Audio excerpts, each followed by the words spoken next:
기독교 강요 2권 5장 6절. 하나님의 교훈들은 우리의 능력의 척도를 뜻하는가? 논적들은 굉장한 노력으로 성경으로 성경 구절을 수집한다. 쉬지 않고 모아서 비록 이기지는 못하지만 적어도 수요로 우리를 압도하려고 한다. 그러나 전투에서 오합지졸이 아무리 화려한 거칠애를 보일지라도 일당 백병전에 들어가 한두 번 얻어맞으면 즉각 제각기 도망하지 않을 수 없는 것과 같이 이 적군의 부대를 우리는 아주 쉽게 흩어버릴 것이다. 그들이 우리를 공격하기 위해서 오용하는 구절들은 몇 개의 큰 제목을 붙여서 분류할 수 있다. 그러므로 구절 몇 개에 대해 대답 하나를 하면 충분하고 일일이 처리할 필요가 없을 것이다. 그들은 하나님의 교훈들을 가장 중시한다. 그것은 우리의 능력에 알맞게 되어 있기 때문에 우리는 필연적으로 그 명백한 요구를 모두 실천할 수 있다고 한다. 그래서 교훈들을 일일이 검토하며 그것에서 우리의 능력을 측정한다. 하나님께서 우리에게 성결, 경건, 복종, 정조, 사랑, 유순을 명령하시며 불결, 우상숭배, 불근신, 분노, 약탈, 교만 등을 금지하실 때 그는 우리를 희롱하시거나 그렇지 않으면 우리가 할 수 있는 일반을 요구하시는 것이라고 그들은 주장한다. 그런데 그들이 산더미같이 모아놓은 교훈들이 거의 전부를 분류한다면 세 종류로 나눌 수 있다. 어떤 것은 우선 사람이 하나님께로 돌아설 것을 요구한다. 어떤 것은 단순히 율법을 준수하라고 한다. 또 어떤 것은 하나님의 은총을 일단 받은 사람은 그 은총 안에서 매진하라고 명령한다. 우리는 먼저 이 모든 교훈에 대한 개론을 말하고 그 다음에 그 세 종류를 논하겠다. 오래전에 하나님의 법규로 사람의 능력을 측정하는 관습이 생겼다. 그것은 진리인 듯 하기도 했으나 율법을 전혀 모르기 때문에 생긴 일이다. 율법은 준수할 수 없다고 말하는 것을 무서운 죄악으로 생각하는 사람들이 그렇지 않다면 율법을 주신 것이 무의미하게 된다고 하는 분명히 그들의 가장 강력한 이유를 우리에게 역설한다. 참으로 그들은 바울이 율법에 대해서 말한 일이 없는 듯이 말한다. 그렇다면 묻겠다. 율법은 범법함을 인하여 더한 것이라. 율법으로는 죄를 깨달음이니라. 율법이 죄를 만들어낸다. 율법이 가입한 것은 범죄를 더하게 하려 함이라. 이런 주장들은 무슨 뜻인가? 율법을 주는 것이 헛되지 않기 위해서 우리의 능력에 맞도록 제한해야 했는가? 오히려 반대로 우리의 연약함을 더 분명히 드러내기 위해서 율법을 우리보다 훨씬 높은 데 두셨다. 율법에 대한 바울의 정의를 보면 확실히 율법이 실현하려고 목적한 것은 사랑이다. 그러나 바울이 데살로니가 신자들의 마음에 사랑이 더욱 많아 넘치게 하소서라고 기도할 때 그는 만약 하나님이 온 율법의 강령을 우리의 마음속에 불어넣으시지 않는다면 우리 귀에 들리는 율법의 소리가 아무 효과도 없다는 것을 전적으로 인정하는 것이다. 5장 7절 율법 자체가 은총에 이르는 길을 지적해 준다. 만일 성경이 가르치는 것이 율법은 생활 원칙이며 우리는 그 원칙대로 노력해야 한다는 것뿐이라면 물론 나도 즉시 저들의 견해에 양보할 것이다. 그러나 성경은 율법의 여러 가지 효용을 충실히 그리고 분명히 설명하므로 우리는 율법이 사람 안에서 무엇을 할 수 있는가를 그 해석에 따라 고찰하는 것이 마땅하다. 우리의 당면 문제에 관해서 율법은 우리의 의무를 설명한 다음에 즉시 복종하는 힘은 하나님의 인의에서 온다고 가르친다. 이와 같이 율법은 우리가 이 힘을 받도록 기도로 간구할 것을 명한다. 만일 명령만 있고 약속이 없다면 우리는 우리의 힘이 그 명령에 응답할 만한가를 시험해야 할 것이다. 그러나 명령에는 즉시 약속이 연결되어 있어서 우리가 얻는 지지뿐 아니라 우리에게 있는 덕성까지도 전적으로 하나님의 은총이 주는 도움에 달렸다고 선언하므로 우리는 율법을 준수하기에 충분한 힘이 없는 것은 물론이고 완전히 무능하다는 것을 그 약속들이 넉넉히 증명한다. 그러므로 우리의 힘과 율법의 교훈들을 비교하는 것은 이 이상 더 강조하지 말라. 주께서는 율법으로 주시려는 의의 표준을 우리의 연약한 힘을 가늠해 보아 적용하신 것이 아니다. 모든 점에서 주의 은총이 지극히 필요한 우리는 자기가 얼마나 준비가 빈약한가를 이 약속들을 보아서 더욱 생각해야 한다. 그러나 주께서 목석을 위하여 율법을 주셨다는 것을 누가 믿겠느냐고. 그들은 말한다. 아무도 이런 논법을 쓰지는 않는다. 악인들이 율법을 통해서 자기들의 정욕이 하나님 뜻에 반대된다는 것을 알고 스스로 인정함으로써 죄책을 느끼게 될 때에 그들은 목석이 아니다. 신자들이 자기의 무력에 대한 경고를 받고 은총에서 피난처를 구할 때에 그들도 목석이 아니다. 이 점에 대해서는 어거스틴의 심원한 발언들이 적절하다. 하나님은 우리가 할 수 없는 일을 명령하셔서 우리가 그에게 무엇을 구해야 할 것인지를 알게 하신다. 자유의지를 중시하는 사람이 그만큼 하나님의 은총을 더욱 공경한다면 교훈은 심히 유용하다. 믿음은 율법이 명령하는 것을 성취한다. 참으로 율법이 명령하는 것은 율법을 통해서 명령된 것을 믿음이 성취하기를 원해서이다. 하나님은 우리에게 믿음 자체를 요구하시지만 찾는 것을 먼저 주시지 않으면 그것을 요구하려고 하시지 않는다. 하나님이 명령하시는 것을 주시며 주시려는 것을 명령하시게 하라. 유명한 어거스틴의 표현이에요. 그래서 다 꾸어도 유베스 막 해가지고 하는 유명한 표현이에요. 기독교 강요 2권 5장 8절 여러 종류의 계명은 우리의 은혜가 없이는 아무것도 할 수 없다는 것을 분명히 보여준다.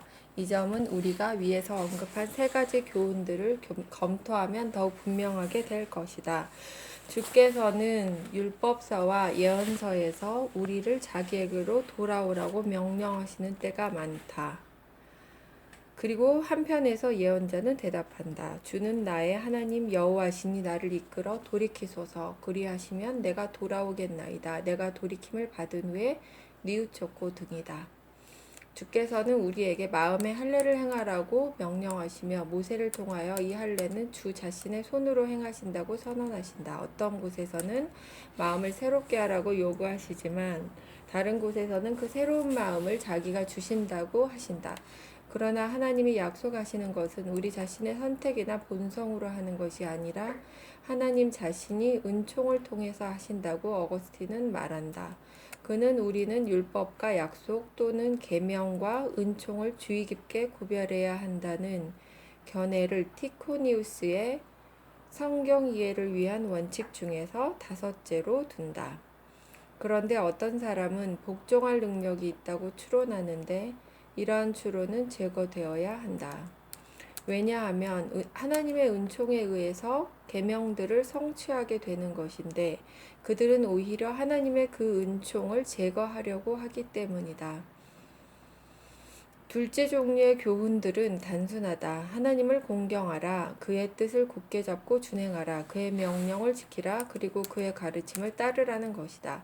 그러나 우리가 얻을 수 있는 의와 성결과 경건과 순결은 전적으로 하나님이 주시는 은사라고 증언하는 구절이 무수히 많다.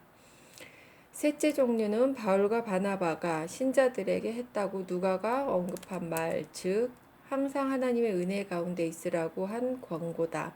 그러나 지조라는 그 미덕의 근원을 어디서 찾아야 하는가를 바울은 다른 곳에서 가르친다. 정말로 너희가 주 안에서와 그 힘의 능력으로 강건하여지고 또 다른 곳에서는 하나님의 성령을 근심하게 하지 말라. 그 안에서 너희가 구속의 날까지 인치심을 받았느니라고 한다. 여기서 요구하는 것을 사람은 완수할 수 없으므로 바울은 데살로니가 신자들을 위해서 주께 기도한다. 하나님이 너희를 그 부르심에 합당한 자로 여기시고 모든 선을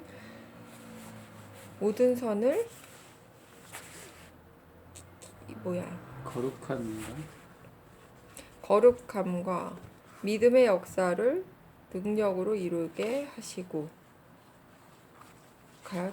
같은 식으로 바울은 고린도 후서에서 헌금 문제를 논할 때 그들의 착하고 경건한 뜻을 여러 번 칭찬하지만 조금 뒤에 가서 권고를 받는 마음을 디도에게 주신 하나님께 감사한다.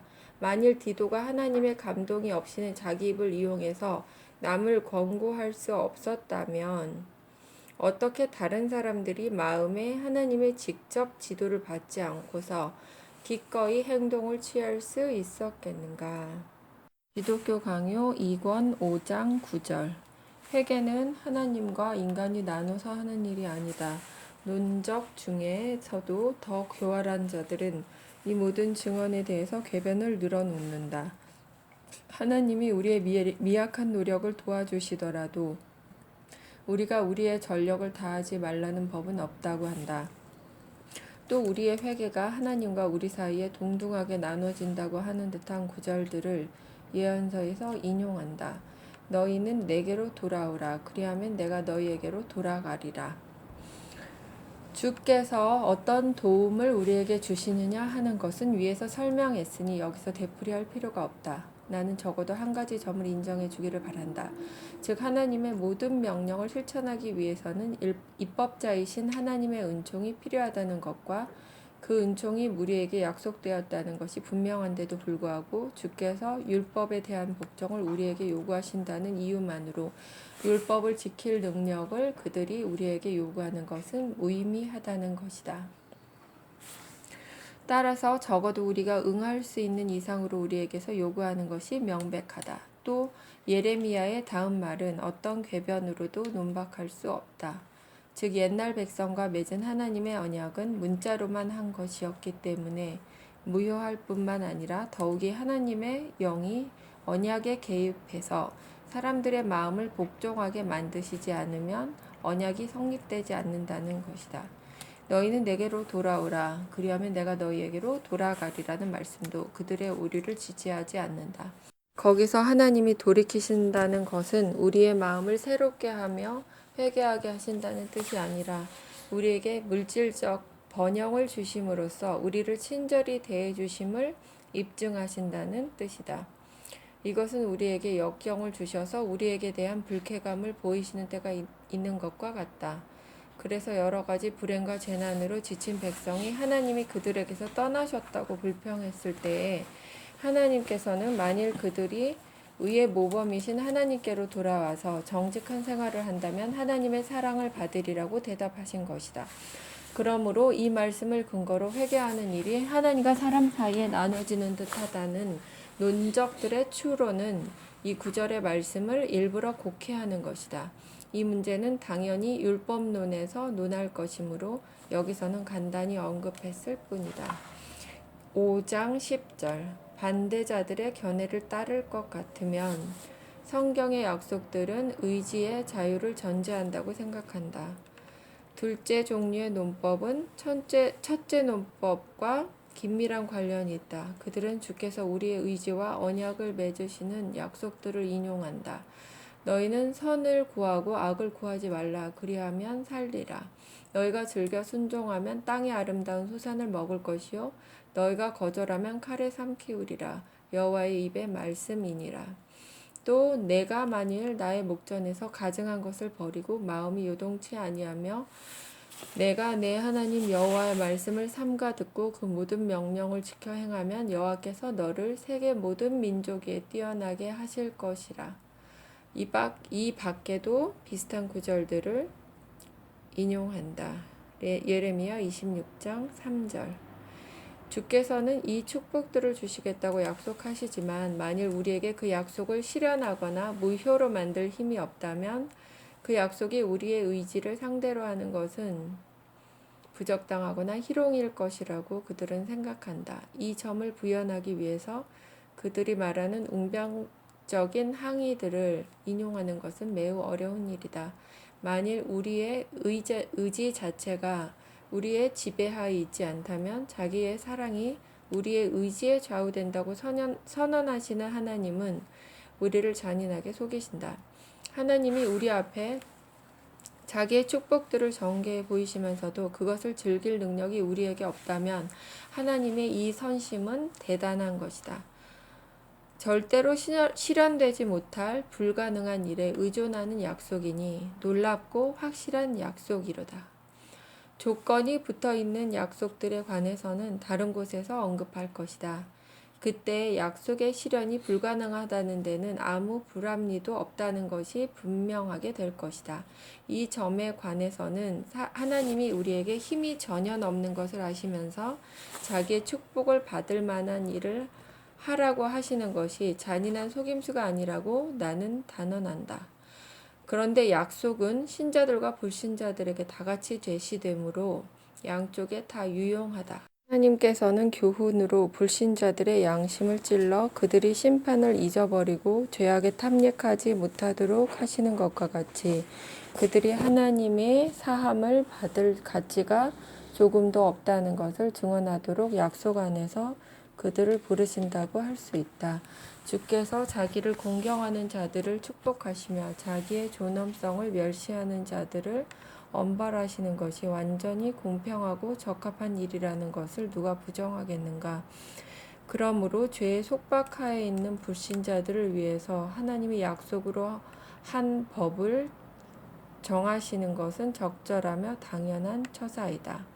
즉 그들은 악에서 떠나야만 마침내 축복을 받으리라는 법을 정하시는 것은 적절하며 당연한 처사이다. 그리고 하나님의 진정한 경배자들이 받는 축복에서 그들이 배제되는 것이 정당한 처사임을 이해시키기만 해도 이 법의 목적은 달성된다. 그러나 신자들에 대해서는 그들이 은총을 간구하도록 하나님께서는 백방으로 격려하심으로 우리가 보인 바와 같이 교훈으로 그들을 위해서 이미 성취하신 일을 약속으로 이루려고 하시는 것은 조금도 모순이 아닐 것이다. 하나님은 교훈으로 자기의 뜻에 대해서 우리를 가르치실 때 우리의 불행을 알려주시며 우리가 얼마나 충심으로 그의 뜻에서 어긋났느냐 하는 것도 알려주신다. 동시에 우리를 바른 길로 인도해 주시도록 성령께 호소하라고 격려하신다. 그러나 교훈은 나태한 우리를 충분히 감동시키지 못하므로 약속을 첨가하셔서 일종의 달콤한 생각으로 우리가 그 교훈들을 좋아하도록 유인하신다. 의에 대한 소원이 간절할수록 우리는 하나님의 은총을 더욱 열렬히 구하게 된다. 그렇기 때문에 너희가 즐겨한다면 또 너희가 순종한다면 이라고 하시는 호소의 말씀으로써 주님이 우리에게 결심하거나 순종하는 자유로운 능력을 부여해 주시는 것도 아니며 우리의 무력함을 조롱하시는 것도 아닌 것이다.